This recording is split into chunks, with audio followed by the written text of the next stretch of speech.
aliens rue. That SOS, humans sent an entire Deathworlder fleet. The emergency signal cut through space like a knife. High Scholar Velnaris pressed his webbed hands against the transmission console, his aquatic body trembling. Outside the command center, he could hear the screams of his people. The Valorian colony on Keston 7 was dying. "This is Keston 7 colony to any Galactic Council forces," Velnaris spoke into the communicator, his translator converting his liquid speech into standard galactic language. "We are under attack by Ravager pirates. Our shields are failing. We have 200,000 civilians. Please, anyone who can hear this, we need immediate help." The scholar watched his screens as the message broadcast across dozens of star systems. Somewhere out there, someone had to be listening. Someone had to care enough to help. 3 sectors away, Captain Taman sat in the command chair of the human dreadnought named Indomitable Will. He was reviewing supply reports when the distress signal came through. His communications officer, a young woman named Sora, turned to him with wide eyes. "Captain, we have an emergency broadcast from Keston 7, Valorian colony under attack." Taman stood up immediately. "Play it." The desperate voice of Velnaris filled the bridge. Taman listened to every word, his jaw tightening. When the message ended, he looked at his tactical officer, Commander Hyun Ki. "How far are we from Keston 7? Taman asked. 36 hours at maximum burn, sir," Hyun Ki replied, already pulling up star charts. "And how long do they have?" "Based on their shield readings. Maybe 6 hours before total collapse." Taman nodded slowly. 6 hours. They would never make it in time unless something changed, but humans did not believe in accepting the impossible. "So, Ra, send emergency recall signals to every human vessel within 4 sectors. Authorization code Alpha Red 7. Tell them we have civilians dying and we need everyone now."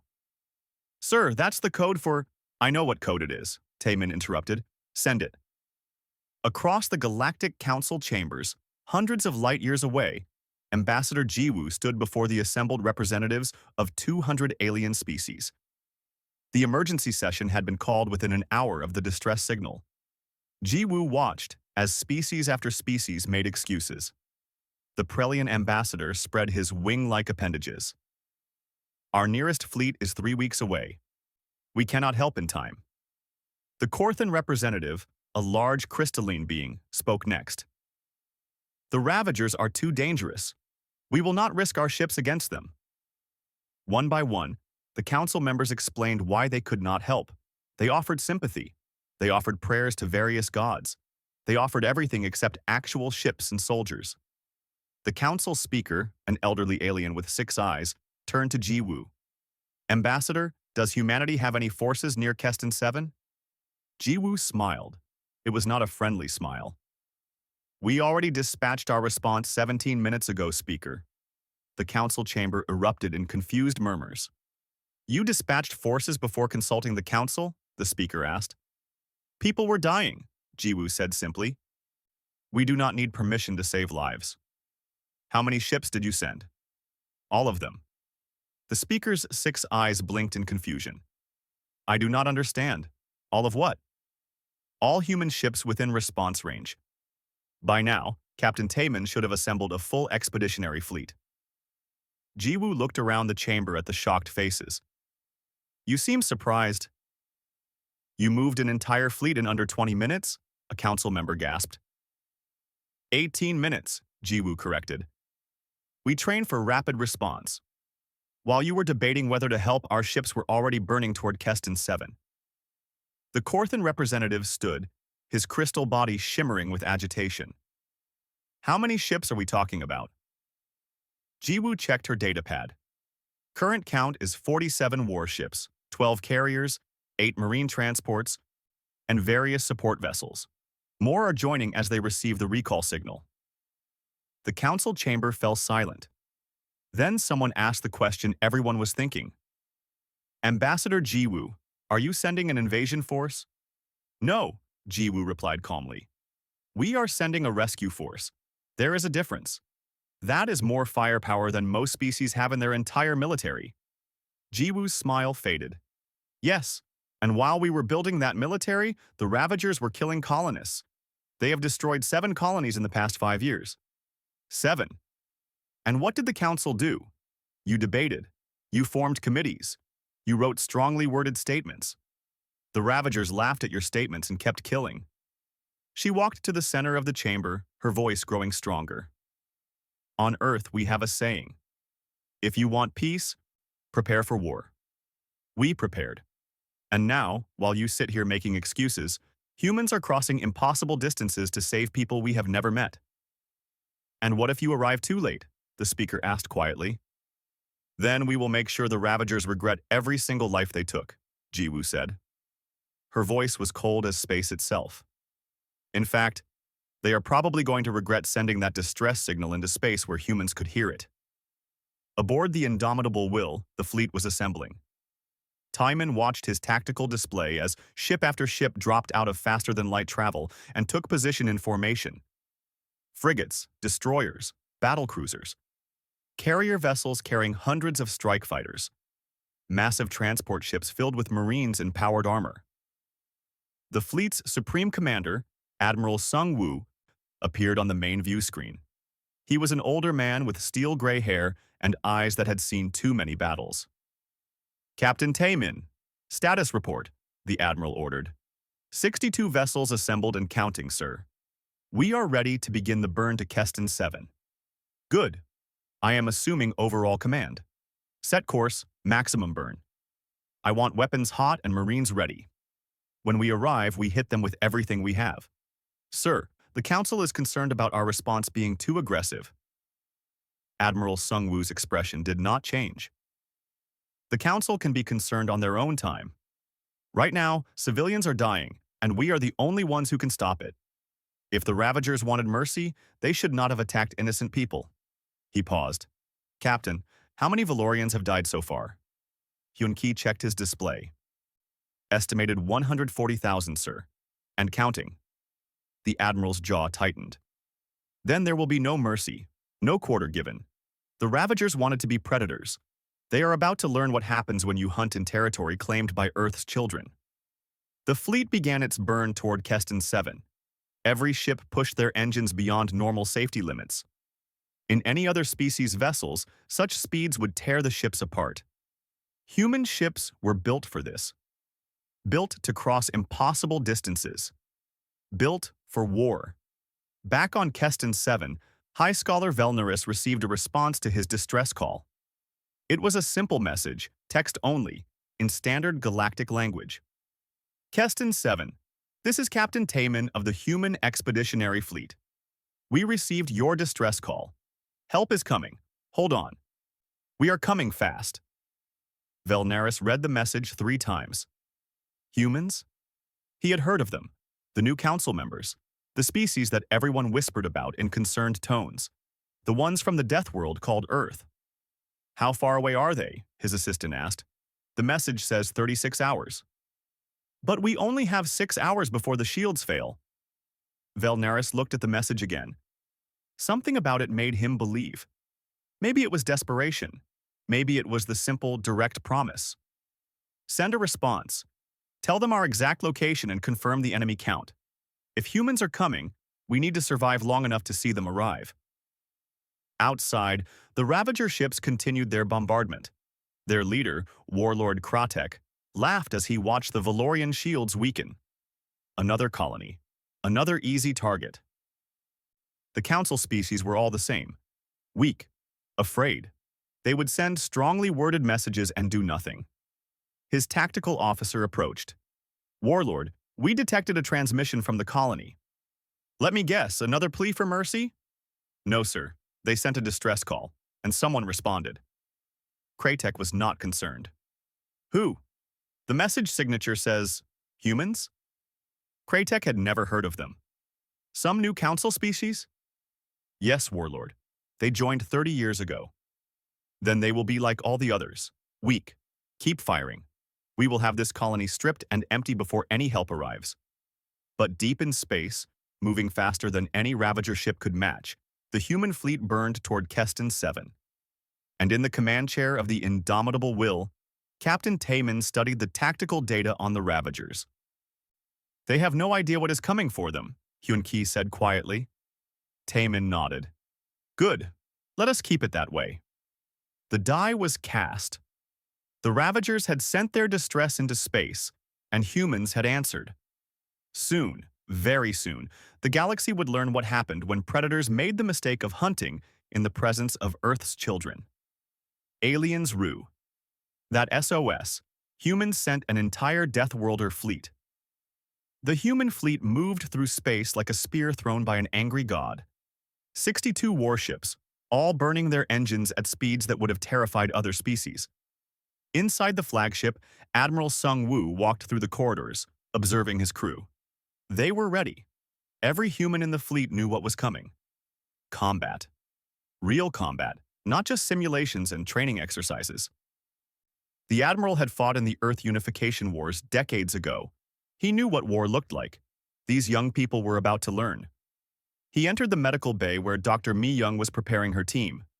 She was a xenobiologist, one of the best humanity had. She studied alien species, trying to understand how they thought and why they acted the way they did.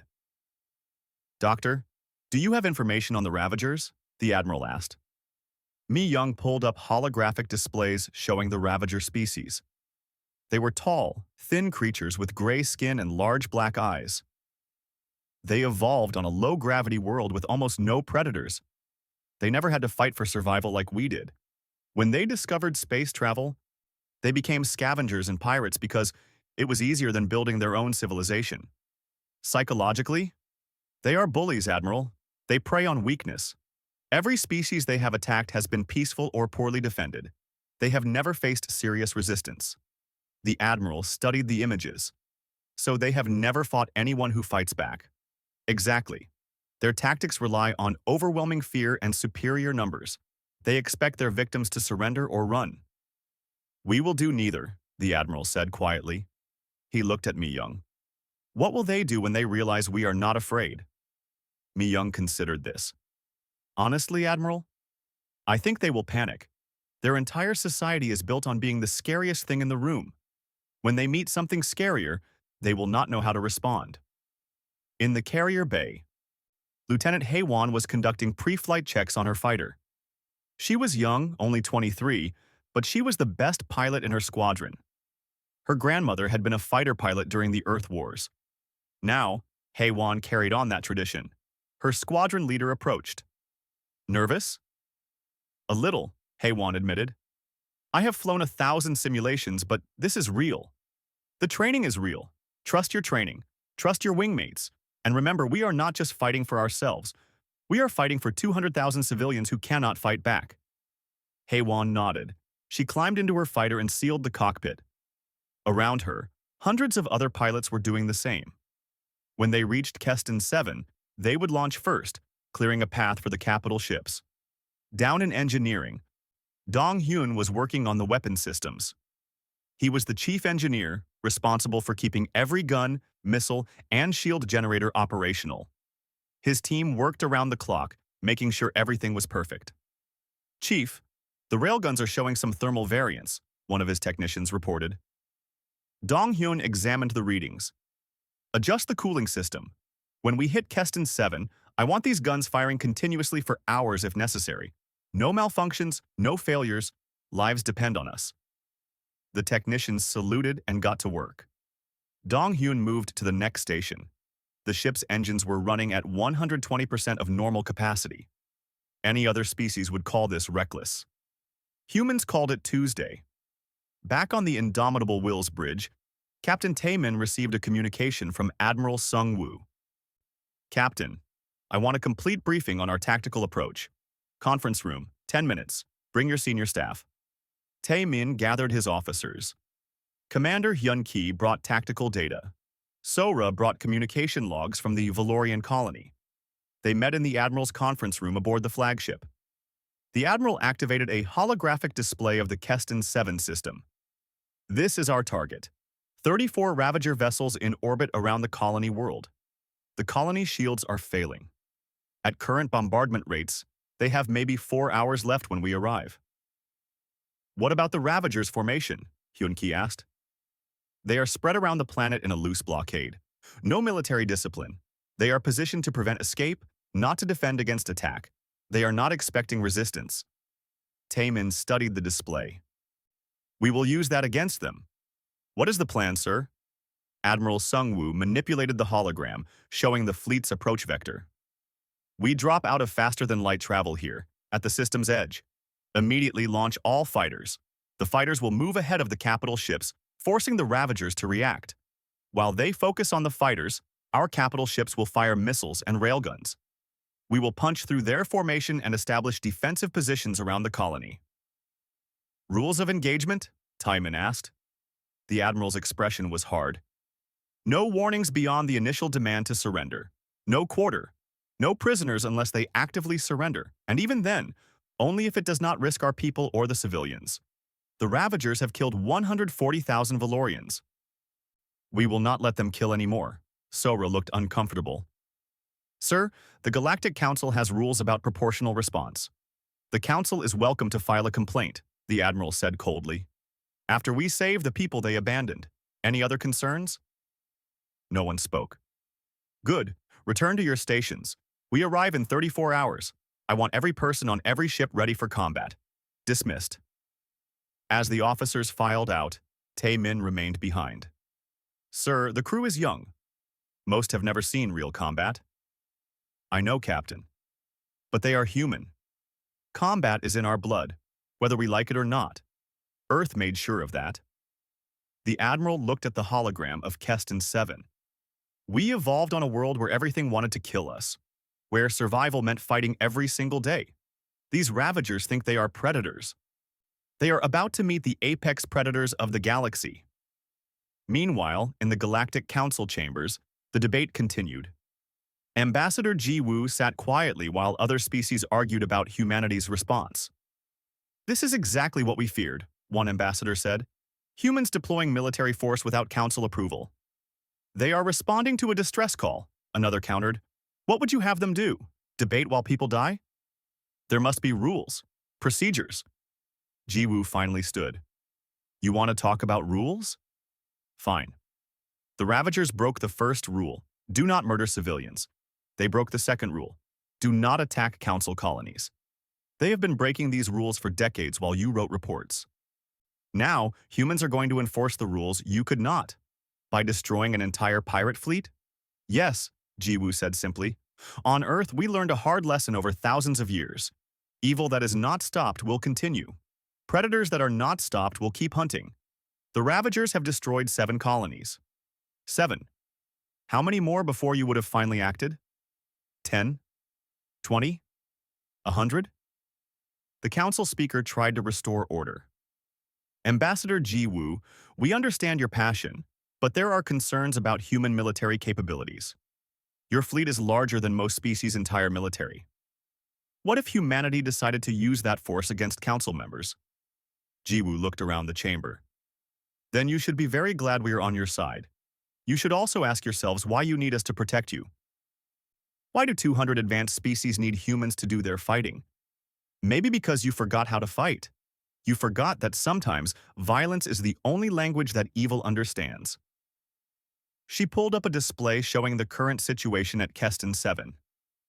While we sit here talking, the Ravagers are still bombing that colony. Every minute we debate, more Valorians die. But my people are not debating. They are acting. In 33 hours, they will arrive at Keston 7, and the Ravagers will learn a lesson that apparently the rest of the galaxy forgot. What lesson is that? Someone asked. That there are still wolves in the galaxy, and we do not tolerate other wolves hunting in our territory. The council chamber erupted in arguments again, but Ji-woo sat down. She had said her piece. Now it was up to the fleet to prove her right.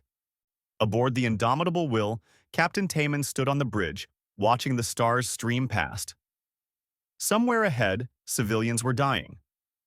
Somewhere ahead, pirates were laughing at their victims. Captain, message from Admiral Sung-woo, Sora reported. He wants to address the entire fleet. Put him through. Admiral Sung-woo's face appeared on every screen in every ship.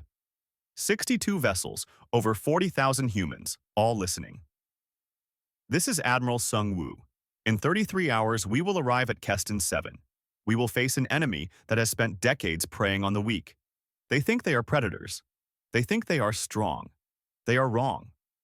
He paused, letting his words sink in. We come from Earth, a world that tried to kill us every single day. We survived ice ages. We survived plagues. We survived predators that were bigger, faster, and stronger than us. We survived by being smarter, more adaptable, and more determined. We did not become the dominant species on Earth by giving up. We did it by refusing to lose. Around the fleet, people listened. In fighter cockpits, in engineering bays, in marine ready rooms. The Ravagers have never fought anyone like us. They have never faced a species that was forged in the fires of a death world. Today, they learn what happens when you threaten people under human protection. Today, they learn that some distress calls should never be answered. Because the ones who answer might just be more dangerous than anything they have ever imagined. The Admiral's expression hardened. We fight not for glory, not for territory, not for wealth. We fight because people are dying and we have the power to stop it. That is what makes us human. That is what makes us different. 33 hours. Be ready. The transmission ended. Captain Taman looked at his crew. They looked back at him with determination in their eyes. They were ready. The countdown continued. The fleet burned onward, and at Keston 7 the Ravagers continued their attack, completely unaware of the storm approaching from the darkness of space. Aliens. Rue that SOS. Humans sent an entire Deathworlder fleet. The human fleet dropped out of faster-than-light travel at the edge of the Keston 7 system. 62 warships appeared in normal space like avenging angels. On the bridge of the Indomitable Will, Captain Taman watched his sensors light up with targets. Tactical report, he ordered. Commander Hyun-Ki studied his displays. 34 Ravager vessels confirmed. All in orbit around Keston 7. Colony shields at 8% and falling. Estimated 58,000 Valorian civilians still alive. Taman felt his jaw tighten. 142,000 dead. The Ravagers had murdered all those people while the Galactic Council debated and discussed. No more. Sir, we are receiving a transmission from the Ravager fleet, Sora reported. Put it through. The face of Warlord Kratek appeared on the main screen. He was a tall, gray-skinned creature with large black eyes. When he spoke, his voice was full of false confidence. Unknown vessels, you are entering Ravager territory. Leave now or be destroyed. This is your only warning. Captain Taman looked at the alien warlord for a long moment. Then he opened a channel to Admiral Sungwoo. Sir, the Ravagers are threatening us. On his command ship, Admiral Sungwoo almost smiled. Really? How interesting. Open a fleet-wide channel, all frequencies. I want everyone to hear this. The Ravagers, the Valorians, and the Galactic Council. Sora worked her console. Channel open, sir. The Admiral's voice was calm and cold. This is Admiral Sungwoo of the Human Expeditionary Fleet. Ravager vessels, you are hereby ordered to power down your weapons, release all hostages, and prepare to be boarded. You have 3 minutes to comply. This is your only warning. On his command ship, Kratek stared at the transmission in disbelief. Then he started laughing. His crew laughed with him. 3 minutes? These unknown aliens thought they could order the Ravager horde around? Tell them we do not take orders from Council species, Kratek commanded, and begin charging weapons. Let us teach these fools what happens when they interfere with us. Back on the human flagship, Admiral Sungwoo watched the countdown. 3 minutes. The Ravagers were still moving into attack positions. They had not powered down. They had not surrendered. Sir, 3 minutes are up, his tactical officer reported. Good, the Admiral said quietly. All ships, commence attack. Launch all fighters, free weapons. Rules of engagement are weapons free, no quarter. Show them what human warfare looks like. What happened next would be remembered in galactic history as the Keston Massacre, though it was not the Valorians who were massacred. From the 12 carrier ships, 600 strike fighters launched in perfect formation. Lieutenant Haewon was in the first wave, her fighter's engines screaming as she accelerated toward the Ravager fleet. "All squadrons, this is flight control," a voice said in her helmet. "Targets assigned. Weapons free. Good hunting." Heywan checked her tactical display. She had 3 Ravager corvettes marked as her squadron's targets. She armed her missiles and accelerated to attack speed. Behind the fighters, the capital ships opened fire. 200 missile pods launched from the human vessels. Each pod contained 6 missiles. 1,200 missiles filled the space between the fleets, moving at incredible speed. The Ravagers tried to respond. They fired their weapons at the approaching swarm, but human missiles were different. They dodged and weaved, using evasion patterns that confused Ravager targeting systems. Most of the missiles got through. Warlord Kratek watched in horror as the first wave of missiles hit his ships. Explosions bloomed across his fleet. 3 corvettes simply vanished, blown apart by weapons more powerful than anything the Ravagers had encountered before. "Return fire!" he screamed. "All ships, return fire!" The Ravager fleet launched their counterattack. Energy weapons and primitive missiles fired at the human ships. The humans did not try to dodge. They did not need to. Captain Taman watched the Ravager weapons hit his shields. The shield generators absorbed the energy easily. Shields holding at 94%. Their weapons are too weak to penetrate. "Then let us show them what real weapons look like," Commander Hyunki said. "Railguns charged and ready. Fire." The railguns were humanity's answer to energy shields. Solid projectiles, accelerated to a fraction of light speed by magnetic rails. When they hit like the hammer of an angry god. 3 Ravager ships were struck by railgun fire in the first salvo. The projectiles punched through their shields like they were not even there. The solid slugs tore through hull plating, through decks, through vital systems. 2 ships exploded immediately. The third began to spin out of control, atmosphere venting from a dozen hull breaches. Lieutenant Heywan and her squadron reached their targets. She locked onto the lead corvette and fired her missiles. "Fox 3, missiles away!" The Ravager corvette tried to evade. It was not fast enough. Heywan's missiles hit its engines. The ship's power died, leaving it drifting helplessly. "Target neutralized," Heywan reported. "Moving to target 2. All across the battlefield, human fighters danced through the Ravager formation. The Ravagers tried to target them, but the human pilots were too fast, too skilled. They had trained for this their entire careers. The Ravagers were just pirates who had never faced real opposition. Within 15 minutes, half the Ravager fleet was destroyed or disabled. On the colony world below, High Scholar Velnaris watched the battle through his sensors. He could not believe what he was seeing. The humans had arrived and simply started destroying the Ravager fleet. No negotiation, no posturing, just pure, efficient violence. "How are they doing this?" his assistant asked in awe. "They are Deathworlders," Velnaris whispered. "They evolved on a planet that tried to kill them. This is what they were made for." Warlord Kratek finally understood his mistake. These were not like the other Council species. These humans were predators. Real predators. The kind his species had never encountered in their evolution. "Retreat," he ordered. "All ships, retreat to hyperspace." But the humans had anticipated this. Half the fleet had been positioning themselves to cut off escape routes. When the Ravagers tried to run, they found human warships blocking every path. Admiral Sung-woo watched the Ravagers panic with cold satisfaction. "They want to run. Do not let them. No survivors. No one escapes to terrorize another colony." The battle turned into a hunt. Ravager ships tried desperately to escape. Human ships pursued them relentlessly. Fighters harried them. Railguns struck them down. Missiles found them in the darkness. Captain Taman's ship locked onto a fleeing Ravager destroyer. "Target their engines. I want them disabled, not destroyed. Not yet." The indomitable Will's railguns fired. The shots were precise, surgical.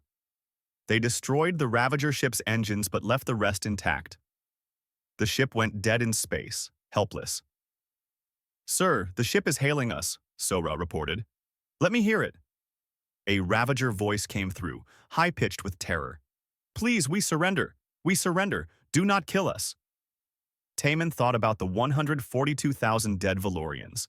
He thought about how the Ravagers had laughed while bombing civilians. He opened the channel. You had 3 minutes to surrender. That time has passed. You chose war. Now you get war. He closed the channel. Destroy them.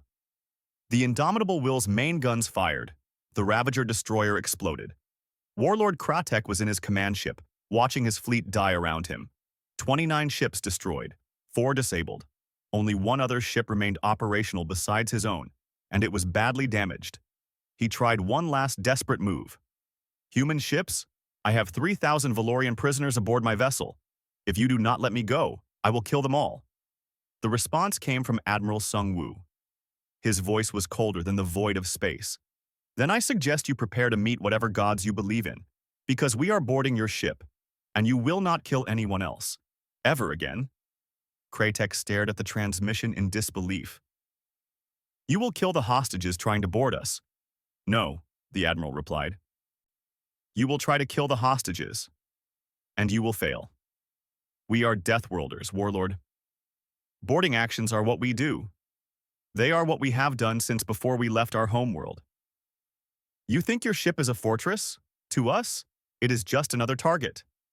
The transmission ended. Kratek watched in horror as human marine transport ships approached his vessel. He ordered his crew to prepare to repel boarders. They would show these humans that boarding a Ravager ship was suicide. But as the first human marines breached his hull, Kratek realized something terrible. Humans did not just come from a death world. Humans were the death world's children. And they had come to collect a debt written in Valorian blood.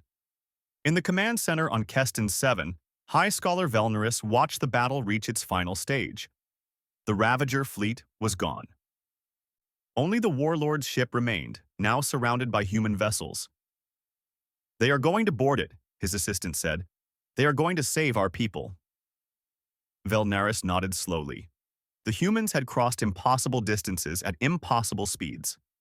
They had destroyed a pirate fleet that had terrorized the galaxy for decades.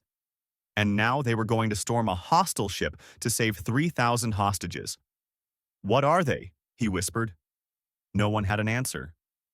But throughout the galaxy, on thousands of worlds, species were watching the battle through sensor feeds and communications. And they were all asking the same question. What were humans? And what had the Ravagers awakened by sending that distress call into the void? Chakra aliens. Rue that SOS. Humans sent an entire Deathworlder fleet. Sergeant Yuri checked her armor one last time. The powered suit was a masterpiece of human engineering, combining protection with strength and speed. Around her, 200 Marines prepared for the boarding action. Listen up, she called out. We have 3,000 Valorian hostages aboard that ship. The Ravagers will try to use them as shields. They will try to kill them out of spite. Our job is simple. Get in fast, eliminate all hostiles, secure the civilians. 0 acceptable casualties among the hostages. Are we clear? Clear, Sergeant, the Marines shouted back. The transport ship shuddered as it attached to the Ravager flagship's hull. Yuri activated her helmet display. Breaching charges ready. On my mark. 3, 2, 1, breach.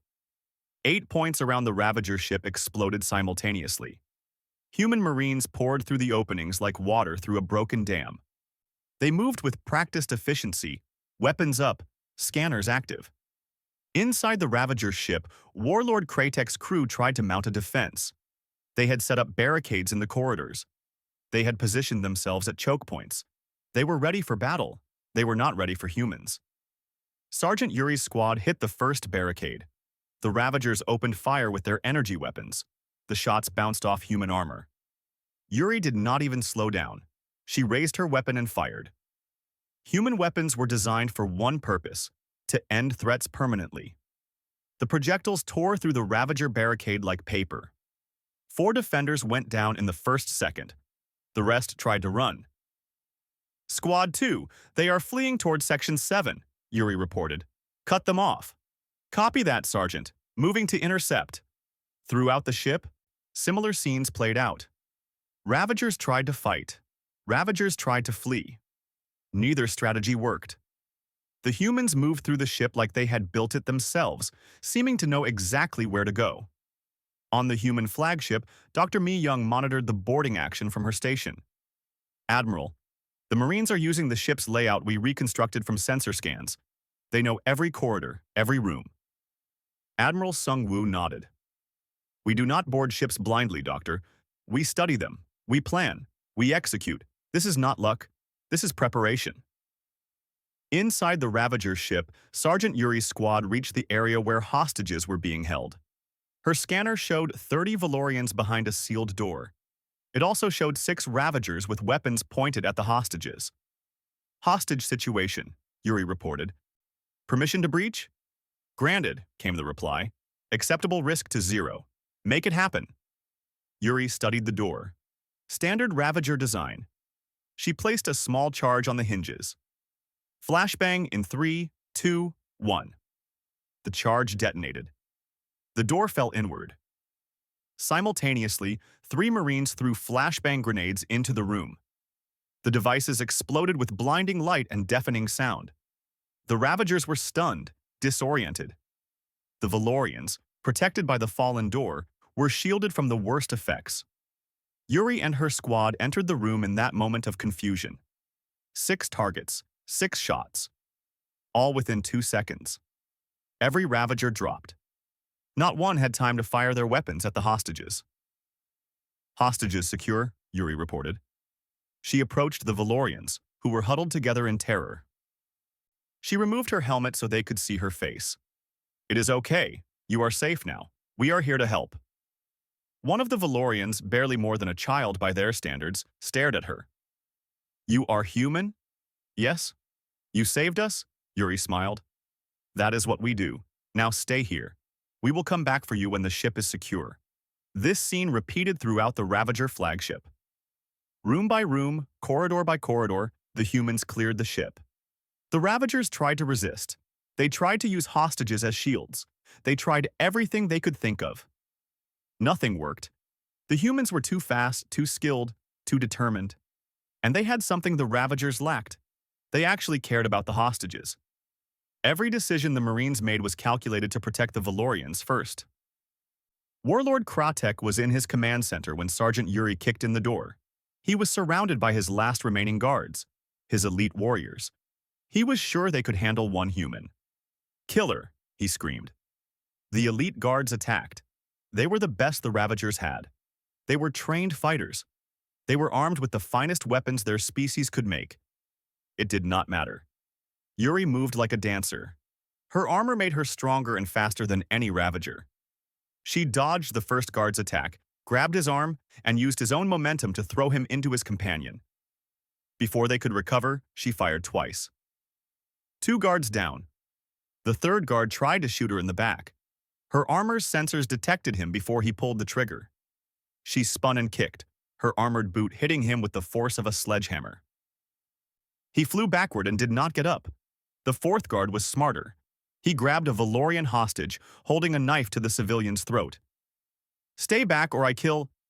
He never finished the sentence. Yuri's shot was precise. The guard's head snapped back, the knife falling from his fingers. The hostage was unharmed. Now only Kratek remained. The mighty warlord who had destroyed 7 colonies. The terror of the outer sectors. He looked at the human sergeant standing before him and realized something terrible. He was prey. For the first time in his life, he was prey facing a predator. Please, he whispered. I surrender. I will tell you everything. Just do not kill me. Yuri looked at him. She thought about the 142,000 dead Valorians.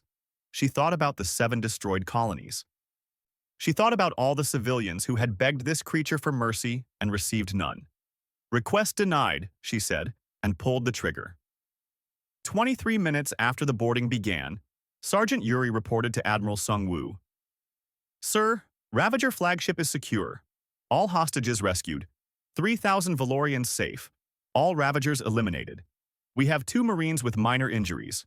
No serious casualties. The Admiral allowed himself a small smile. Well done, Sergeant.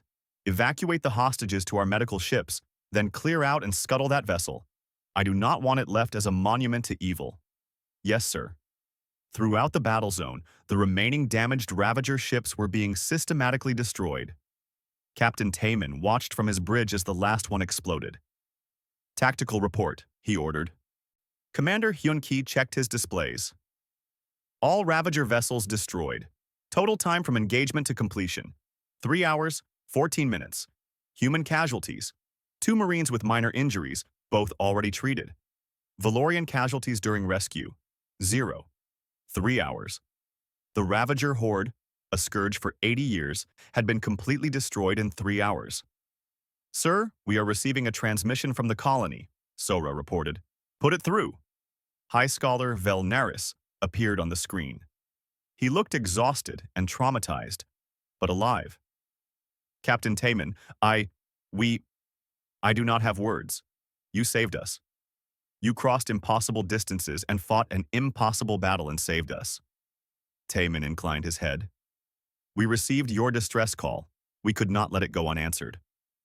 But the cost, the danger. Why would you risk so much for people you have never met? Captain Taman was quiet for a moment. Then he said, On Earth, we have a saying. The only thing necessary for evil to triumph is for good people to do nothing. We heard your call for help. We had the power to answer. That made it our responsibility. Velnaris shook his head in wonder.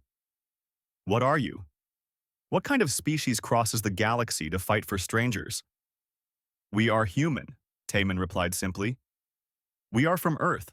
We evolved on a world where survival meant fighting every day, where predators hunted us, and we learned to hunt them back, where we became the apex predator not through size or strength, but through determination and cooperation. The Ravagers thought they were predators. They learned different. He paused, then added, Hi, Scholar. You asked why we came. The better question is, why did no one else come? The Galactic Council has 200 member species. You sent a distress call. Only humans answered. Ask yourself what that means. The transmission ended. Captain Taman stood and looked at his crew. Begin recovery operations. Medical teams to the colony. Search for any survivors we missed, and someone get Admiral Sungwoo a casualty count on the Ravagers. Commander Hyun-ki pulled up the data.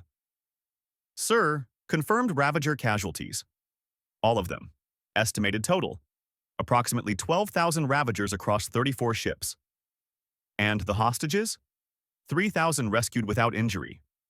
58,000 colonists survived in the bunkers. Total Valorian survivors, 61,000. 139,000 dead, but 61,000 saved. It was not a perfect victory, but it was a victory nonetheless. In the Galactic Council chambers, the representatives watched the battle reports in stunned silence. Ambassador Jiwoo sat quietly, letting the numbers speak for themselves. Finally, the council speaker asked, Ambassador, what will humanity do now? Jiwoo stood. Now? Now we will help the Valorians rebuild their colony. We will make sure they are safe. We will patrol this sector to ensure no other pirates try to move in. And then we will go back to our regular duties. She paused. Unless, of course, we receive another distress call, in which case we will do exactly what we did here. You will come in force and destroy the threat completely? Yes, Jiwoo said simply. Every single time, without hesitation, without mercy for those who prey on the innocent. That is what we do. That is what we are. She looked around the chamber. You all wanted to know what humans are. Now you know. We are the species that answers distress calls. We are the species that crosses impossible distances to save strangers. We are the species that fights when everyone else debates. We are Deathworlders, and we do not tolerate evil in our presence. The council was silent. The Ravagers sent an SOS into space, Jiwoo continued. They did not expect humans to hear it. That was their mistake. Because when humans hear a distress call, we come. We come fast. We come strong. And we come ready to end the threat permanently.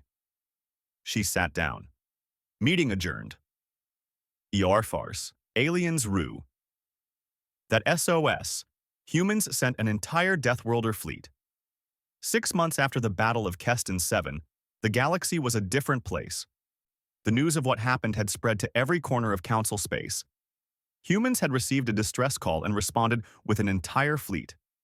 They had destroyed the Ravager horde completely in just over 3 hours. And they had done it without losing a single civilian life. Ambassador Jiwoo stood before the Galactic Council once again. This time, the mood was different. There was no hostility in the chamber. Instead, there was a mixture of respect and fear. The council speaker addressed her.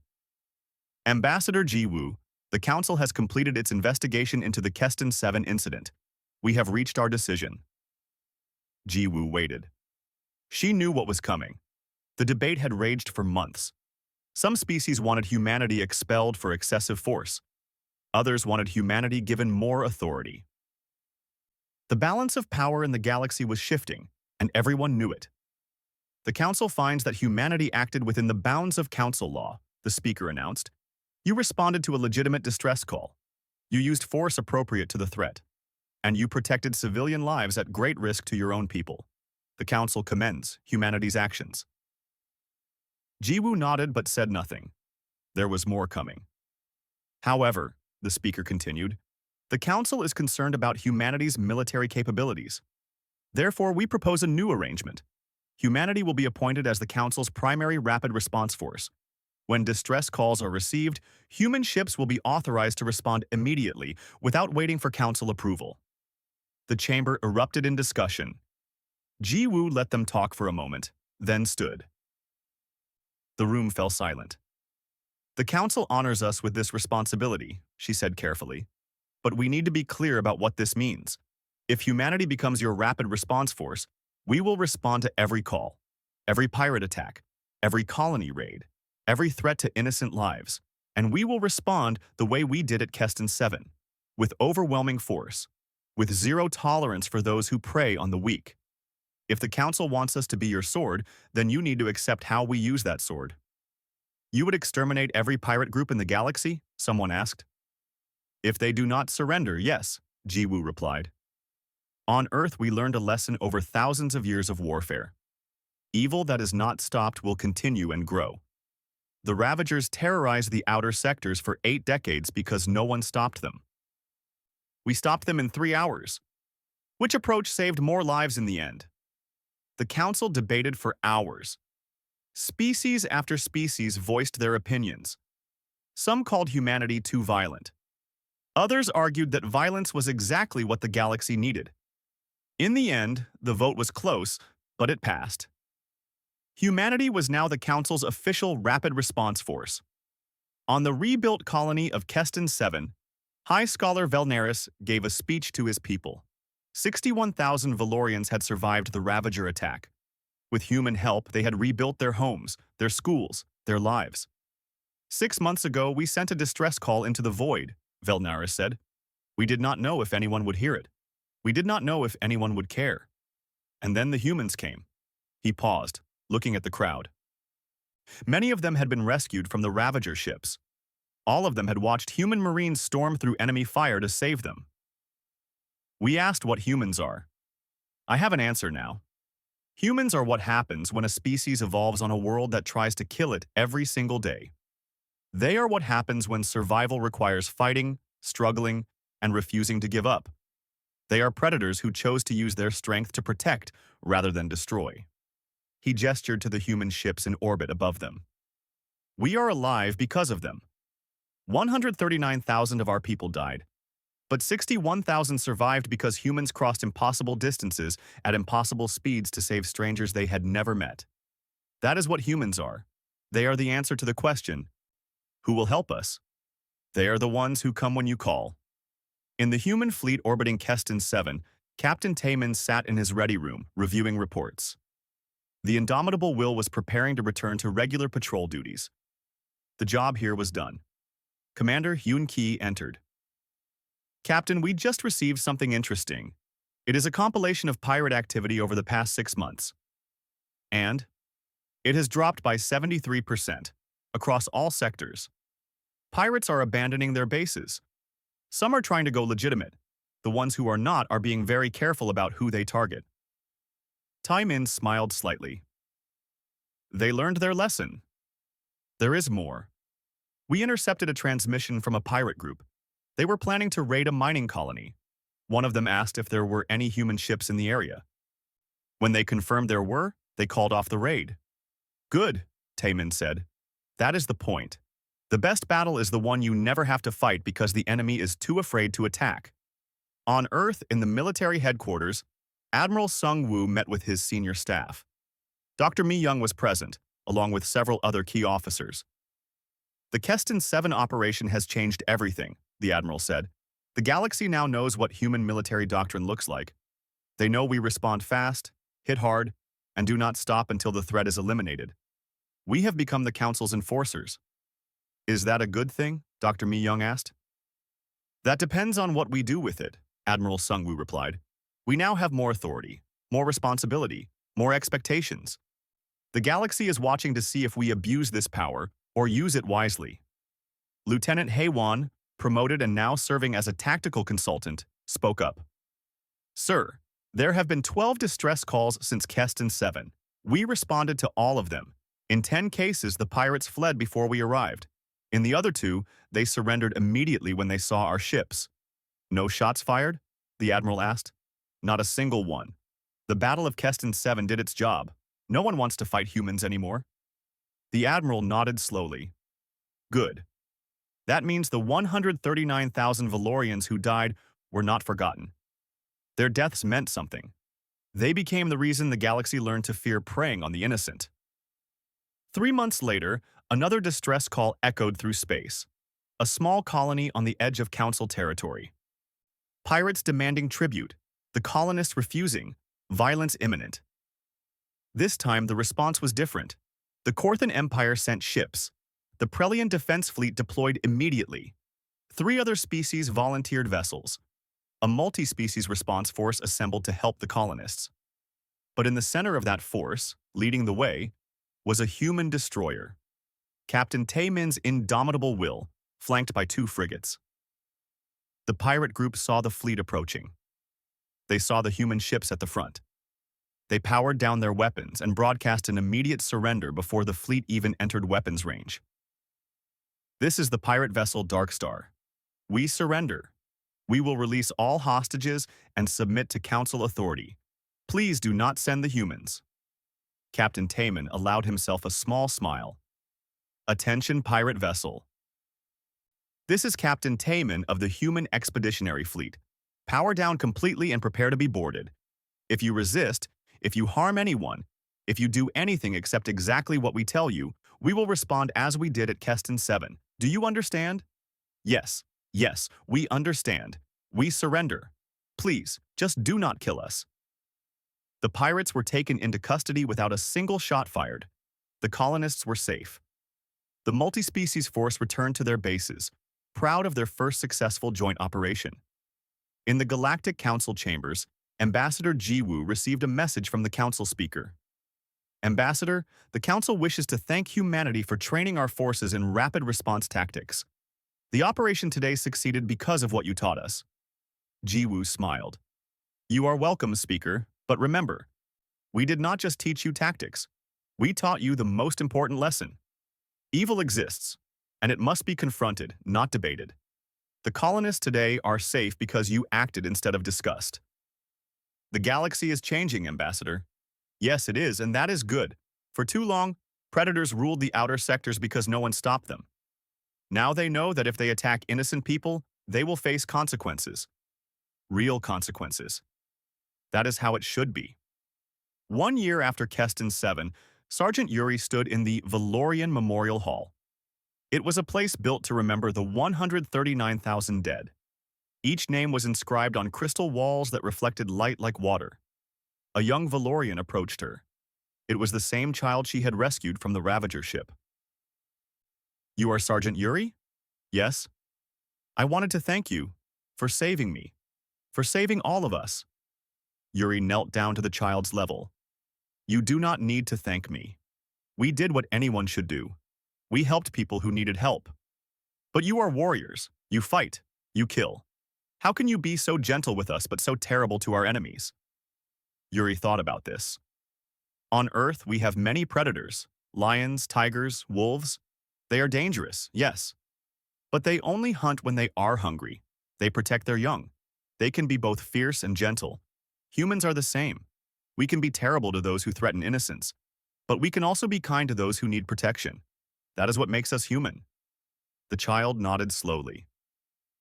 I am glad you heard our distress call. So are we.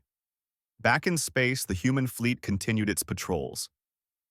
Ready to respond, ready to fight, ready to protect. The galaxy had learned its lesson. The Ravagers had sent a distress call into the void, hoping someone would save them from the humans. No one had come. No one had cared. And that was exactly as it should be. In the cold darkness between stars, the message was clear. There were rules in this galaxy now. Simple rules. Do not attack innocents. Do not prey on the weak. Do not commit murder and expect to escape justice. Because if you did, if you broke those rules, you would hear a message. A simple, terrifying message broadcast on all frequencies. This is the Human Expeditionary Fleet. We have received a distress call. Help is coming. And for the innocent, those words meant salvation. But for the predators, for the pirates, for those who thought they could terrorize the galaxy without consequences, those words meant something else entirely. They meant their time was up. They meant justice was coming. They meant humans had heard their victims' cries and were responding. And when humans responded, they responded with overwhelming force. The Ravagers had learned this lesson too late. They had sent that fateful SOS, expecting easy prey. Instead, they had awakened something they could not comprehend. They had called for help in a universe where humans were listening. And humans always answered the call. The galaxy was safer now. Not because evil had been eliminated, but because evil now knew it would be hunted. The predators had learned to fear. The weak had learned they had protectors. And humanity had proven what they truly were. Not conquerors. Not tyrants. Not the monsters some had feared. They were protectors. Warriors who fought for those who could not fight for themselves. Deathworlders who used their strength not to dominate, but to defend. And in the end, that made all the difference.